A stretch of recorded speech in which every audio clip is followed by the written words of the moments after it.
a quick message of hope for young married guys.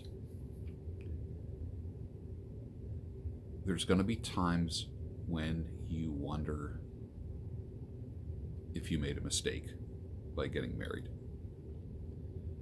There's going to be times where you are going to be put in a situation where you think that you are the source of all the problems in the marriage. There's going to be times when your wife will push your buttons and you will just mouth off in a way that you didn't before you were married.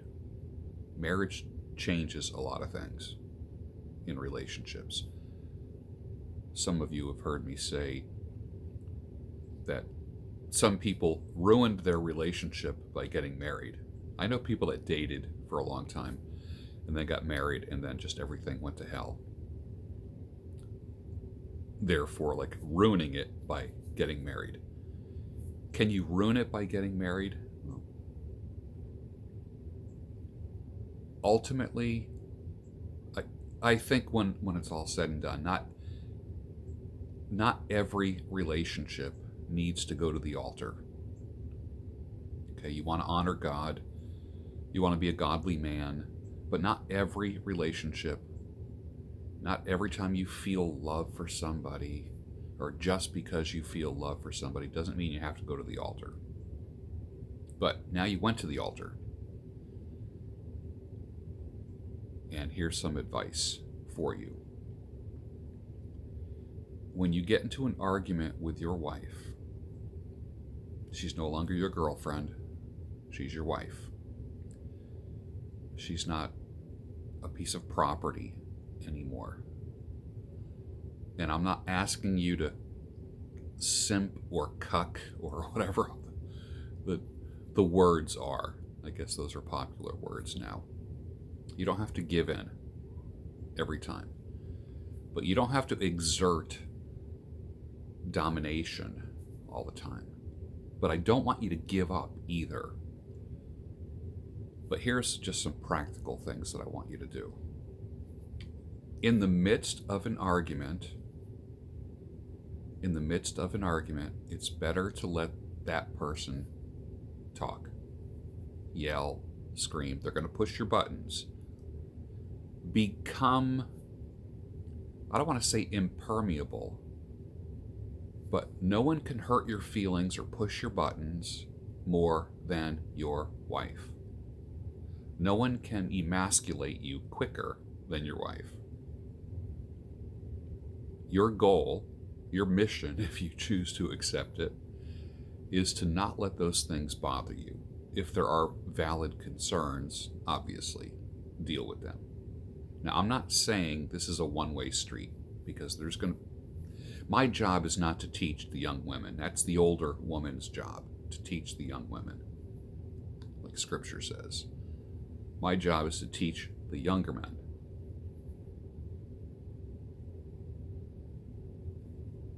This is what I want you to do. Keep your hands in your pockets. Keep your mouth shut. And listen.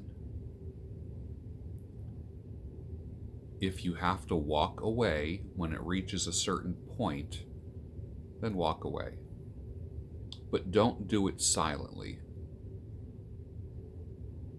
You can say something like, honey, I love you, but I just need to go take a walk right now, or I need to take a drive, and I'll be back. If it got to the point where it's pre-violent, and you went too far, slamming doors or pounding your fist on something or punching a wall or breaking something, a woman who's never been scared in her life will all of a sudden be scared of you, and that you're scary, and that you're violent. And then you'll start hearing things like, I'm afraid of him. I'm afraid he's going to hurt me. That's when trouble really starts. That's when your chain gets yanked. That's when she will always get sympathy for that. That's part of the believe all women, believe everything she says. Nobody can manipulate society or a man quicker than a woman saying, he scares me. I'm afraid of him. She will. The white knights in society will run to her. Your job as the leader of your household is to protect your household, protect your wife, and not exert your dominance in that way to the point where she feels scared.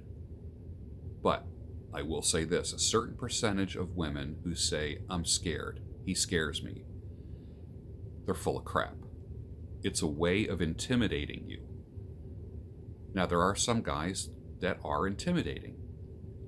If you want to intimidate somebody, intimidate someone else, but not your wife and not your kids. Number one. Like beating on your chest and getting loud is just a sign of, I've run out of resources and I don't know what else to do, so I'm just going to get loud. I'm going to throw things. I'm going to end this argument by just like pounding on the table or punching a wall or breaking something or getting in someone's face. Keep your hands in your pockets. Keep your mouth shut. If your wife is the type that will come after you, physically, if she ever comes after you, you need to walk away. You need to walk away. I'm not saying be a passive puss about this either, but the reality is this. Even if you grab her hands to keep them from hitting you, you can go to jail, because that's still considered assault by the law. If a cop ever shows up at your door, you will be led away in handcuffs. I don't care who you are. That's how society is right now. All a woman has to say is, he scares me, I'm afraid of him. And then next thing you know, that just starts a whole trail of things on the timeline. He scared me, he scared me, he scared me, he broke this, he punched a wall, he pounded the table, he scares the kids, the dogs go running and hiding, and this narrative ends up getting created that you never intended, that's not true, that will always be believed by everybody else. And it's all because you didn't keep your hands in your pockets and your mouth shut. And I'm not telling you to be a pussy about it either. What am I telling you to do? Respond. Don't react. Don't raise your voice. In this day and age, I don't give a crap what anyone says. In this day and age, even raising your voice a few decibels is considered to be violent and scary with the average woman. That's just a reality. There's no quicker way to make your home an icy cold place than to raise your voice. Raising your voice and getting physical in any form is just a sure sign that you've run out of options. What you need is options. One of those options has to be respond, don't react. Keep your hands in your pockets. Don't raise your voice. Part of being the rock in that relationship, in that marriage, part of being the rock is you staying in control. Remember, you are going. I don't care how much you guys are in love. I don't care if you're a Christian couple. I don't care. Doesn't matter to me if you are. But even Christian women will test you. Devout Christian women will shit test you. And often. And remember, you will be shit tested 5 to 7 times a day. Even if it's just a little thing. A woman is always testing you for your strength. When she cries, raises her voice, when she expresses doubts, it's a shit test to see how strong you are, see how steadfast you are.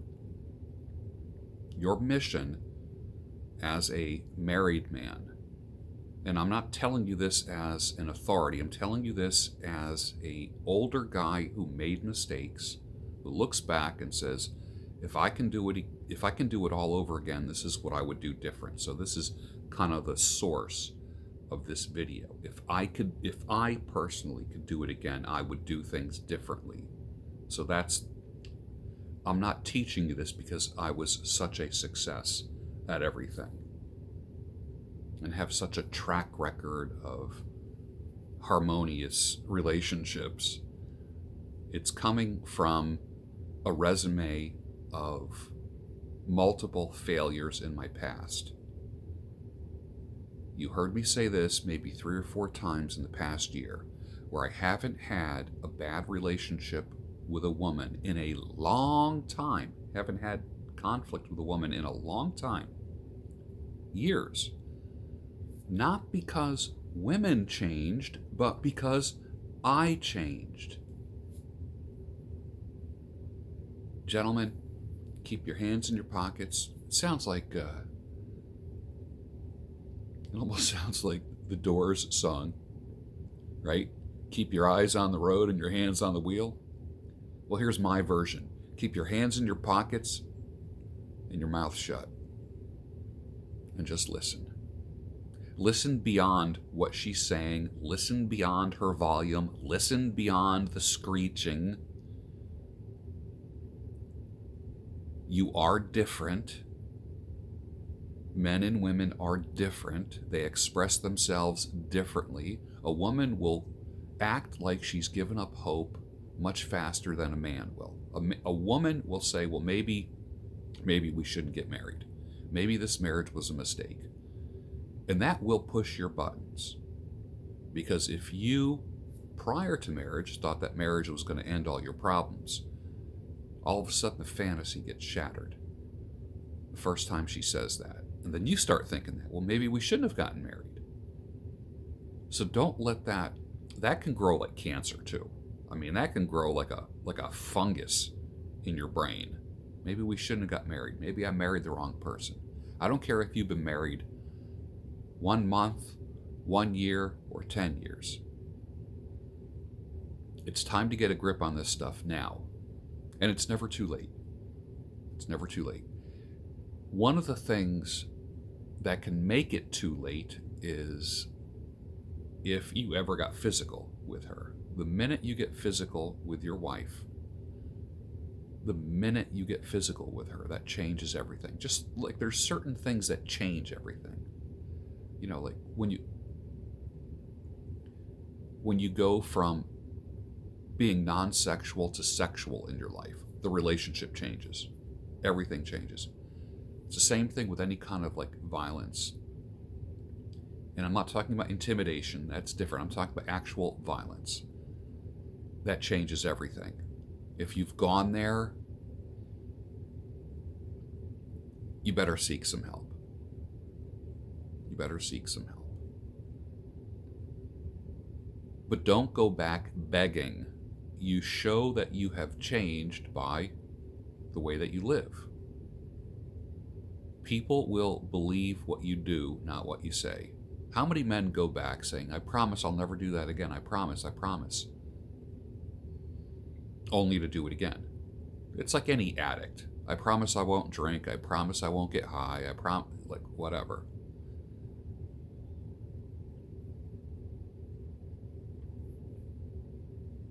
You might need someone to talk to. Let me tell you what's expensive. Continuing the way that you're going and not getting help. If you think that you don't want to pay for accountability, coaching, counseling, because it's too expensive, what's more expensive is not doing it. Now, I'm not the guy that's going to work with you in that area, the whole anger problem thing. I coach people to success. I'm not interested in coaching character flaws. But I do believe character flaws can straighten out. I do believe you can be a former angry person. I do believe you can be a former alcoholic. I don't believe that once an alcoholic, always an alcoholic. I do believe, I don't believe once an angry man, always an angry man. But if you've crossed the line and if you felt yourself at any point in your relationship with a propensity for violence, like cocking back, or you raised your hand, or you felt your hand going into a fist, or you felt that rage, you need to keep your damn hands in your pockets and your mouth shut. Don't wave the white flag and say, it's over. I'm out of here. I gotta go. Because in that moment, that can be perceived as you want the relationship to be done. You don't want that. You don't want that. You never want to end a relationship in the heat of a moment. You never want to end a relationship, marriage, when emotions are high.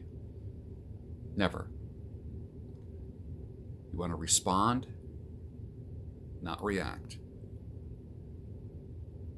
Remember, truth is always best delivered when it's wrapped in love. So it goes like this. Honey, I love you. I need to go take a walk, clear my head, think about things. I'll see you later. I love you. And that's it. No slamming doors, no yelling. Keep calm. This doesn't apply to everybody. Some people are going to say, like, why is he even talking like this? Some people are going to say, oh my God, this is a godsend. I just went through this. Just this little chit-chat alone is going to calm some of you down. Know that you can't solve problems after a certain time at night. Just have a certain time where you don't talk about bills, you don't talk about future things, you don't talk about problems in the marriage. It might be 6 o'clock, it might be 7 p.m., because everyone's tolerance for just stress gets lower and lower as the day goes on. Don't talk about things after. Just pick a time, whether it be 7 or 8 o'clock, because you really need that last hour. Remember this, the first hour of the day is for you to help orient you. The last hour of the day is to decompress, calm yourself down, get rid of things that are mentally putting pressure on you, creating peace with your spouse, and being able to go to bed and not have to sleep in separate beds or someone sleeping on the couch. Or I like the idea of going to bed at the same time every night. Now, you guys, if you want to get up early, I do believe a man should get up earlier than his wife, but I like the idea, my opinion, of the wife, she's getting ready for bed, and the man does his check of the house, check of the doors, and locking things and making sure things are okay, maybe even going outside, making sure that the cars are locked, like that kind of thing. Looking at the stove, making sure the stove isn't on, just stuff like that. And then the man joins her in bed, and you read together, maybe say a prayer together, maybe you just lead her in a little prayer, not something lofty, but just maybe giving thanks for the day and asking the Lord for a good night's sleep. I like that way of going to bed. And then I believe the man should get up earlier than the wife. That's just my opinion. I like that. It just shows leadership.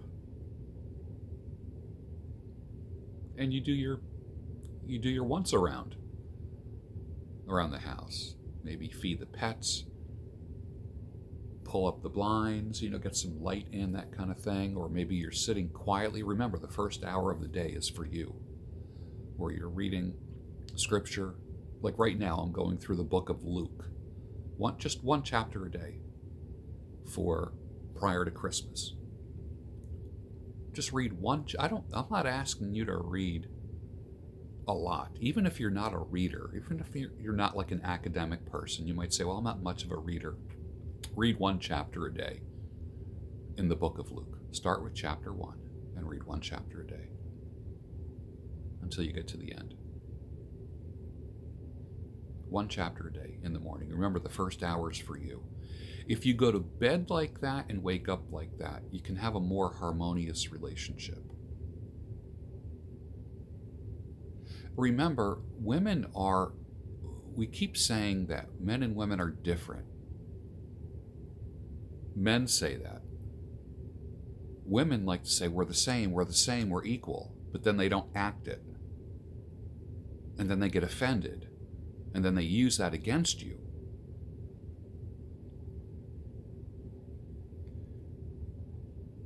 Love and understanding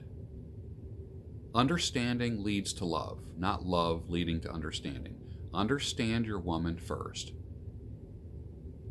which will, like if I said to you, what's more important, to understand a woman or to love a woman? I say to understand her, because only when you understand a woman and her nature and what she can do, good and bad, only then can you love her. Seek to understand a woman's nature and deal with it. You now have a new dance partner in life. And men, you will never fully understand women. But just always have your radar on for the changes that are going to take place. She will go through many more changes in her life, mentally and emotionally, than you will. And it's perfectly acceptable in society amongst every friend of hers, amongst her family. But you are the one who's got to remain solid and sure. You can't change anything. You got to be a rock. That's why I say you need to talk to another man or a coach. Your wife's not a garbage can. Don't empty your garbage on her. Many of your problems come when you empty yourself into your wife. Don't fall into the trap that you're equal and that she's just going to offer this, this neutral opinion on everything. Everything you tell your wife affects her. Everything. Somehow, some way, and it wears on her. So understand your woman.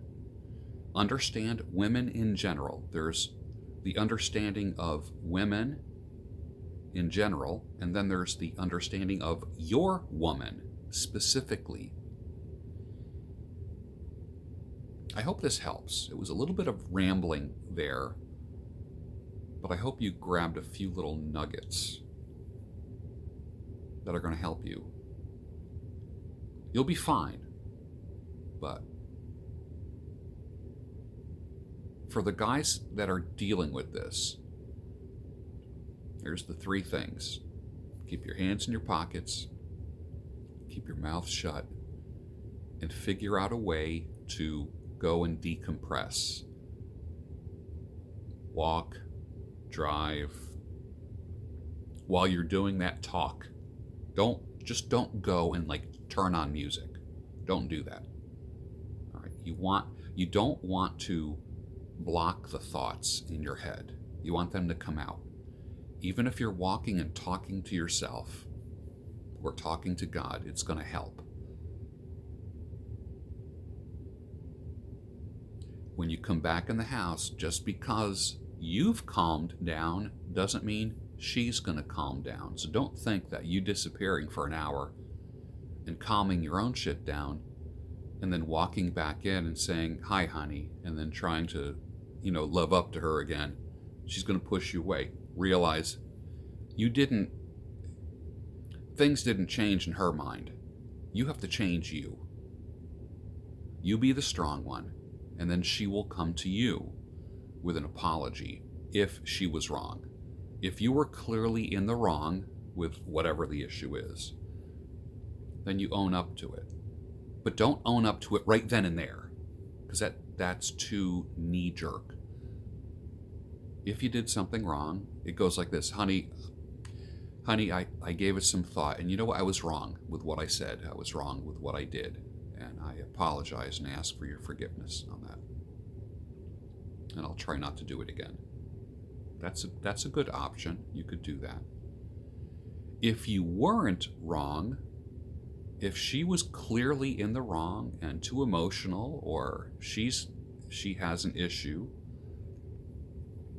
you need to remain a rock and not be pointing a finger at her. You're the problem. The only way that people know that they have a problem is when they come to that conclusion themselves. You remain the rock in the relationship. That is your role as a man. Do not be tempted to believe that men and women are equal and that they're just two rocks living under the same roof. It's not true. And for you guys that are in relationships and thinking about having something long-term or thinking about marriage in the future, you've heard me say we vet a woman for two things: for her ability and propensity to want to build something. I'm going to add a third thing to that. I've said this very independently of the other two, but I'm going to make it a thing now. You never say, do what I say. Why don't you ever listen to me? You're always wrong. You want to be independent. This is what you do. You not only say this, but you act this phrase out. Follow my lead. You vet a woman for her ability to follow your lead. And it doesn't come from telling her, follow my lead. It comes from exuding leadership and having somewhere to lead her to. If you haven't done that, then you need to start acting like that. A woman will follow your lead if you're a strong man, if you're a steadfast man, if you're not wishy-washy, if you're not an emotional wreck, if you're not a bag of anger, if you're not a short-fused, impulsive guy, she will follow your lead. And it's not a pissing contest in the marriage, because you'll end up, I know people that have been sleeping in separate beds and separate bedrooms and different areas and haven't had sexual relations in years. And it's the whole complicate, justify thing. Men complicate their lives and then justify why they do it. And part of that justification is blaming. So the last thing I want you to do is blame her for anything, even if she very, very well might be the source of some of this conflict. Very well might be. And I'm not asking you to just take the punches all the time and be this wimpy man. Just be her better half. Or the goofy husband. I want you to remain firm, steadfast.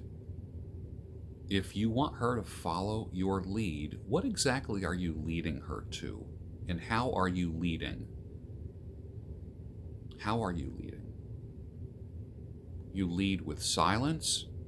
You lead with strength. You lead with fortitude. You lead with compassion and love. We don't intimidate or scare people that we love. We inspire them. Just a few words for you this morning. I hope that helped. Take from it the things that apply to you and that will help you. Keep your hands in your pockets. Keep your mouth shut. Honey, I need to go take a walk or take a drive and just clear my head. I'll be back. Oh, that's important too. You need to say, I'll be back. You don't want to put fear in her head that you're going away. Like, that's it. It's over. You do need to say that, I'll be back. I'm going to go clear my head, but I'll be back. Hope that helps.